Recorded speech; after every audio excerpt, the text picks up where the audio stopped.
few weeks ago, I went to visit a young woman named Bronwin who had lost her mother, father, and sister. She contacted the show because she desperately wanted one last chance to say goodbye. Let's see what happened. My sister Eden died when I was 18 years old. It's a hard thing to recover from. I miss laughing with my sister. I miss playing with my sister. My father died in April of 2000, and he died after a long battle with prostate cancer. My daddy was just the sweetest soul ever. He was a wonderful man. About 3 months before my father died, my mother was diagnosed with advanced lung cancer, and they gave her 4 to 6 months to live. Losing both parents within a year is a tough thing for anyone to handle, but in so many ways. I feel very orphaned. It's something that I've wanted for a few years, specifically a reading with James. So I just feel so lucky and so fortunate, and I'm really excited.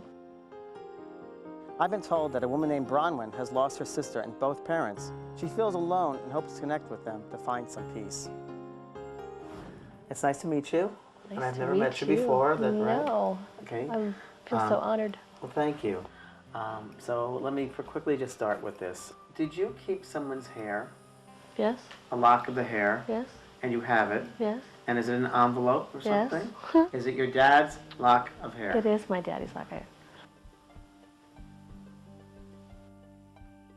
Who played the piano? Did your mother play the piano at all? No. No one played the piano? My father did. Okay, your father played the Yes. piano.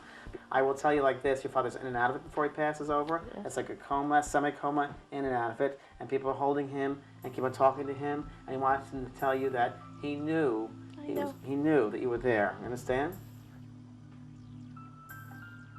There's a car crash around you, by the way. Yes. And there's a lady that's coming in here and she's talking about being in a car accident. Yes. And my sister Yes. knows me. Yes. So it's your sister? Yes. Okay, all right, okay. Oh.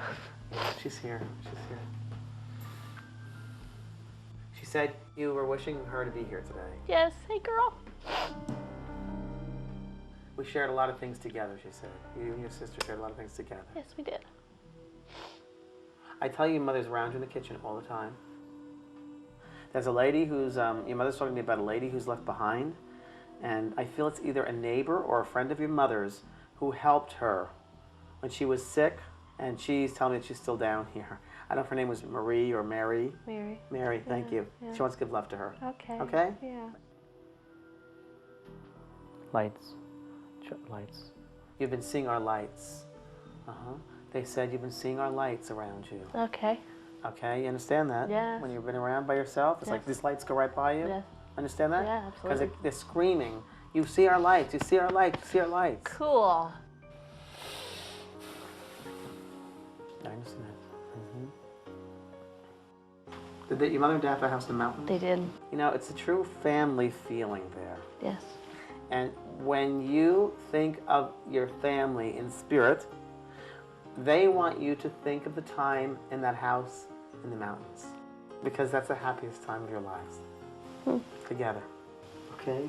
Thank you. You're very welcome. You made a dream come true? Good, I'm glad I was able to help you.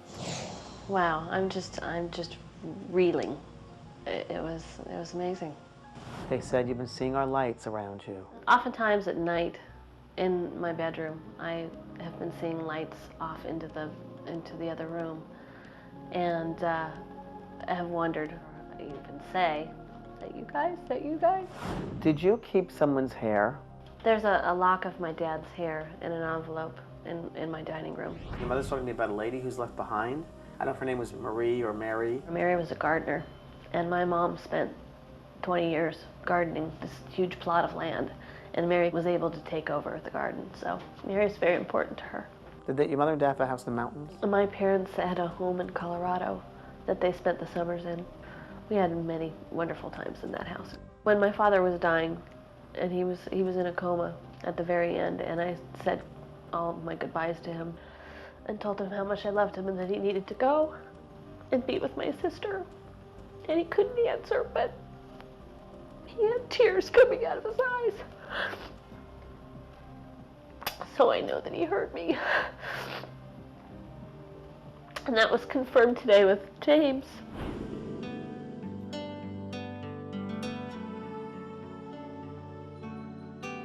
This experience makes grieving easier. It helps to know and to have validated what I believe.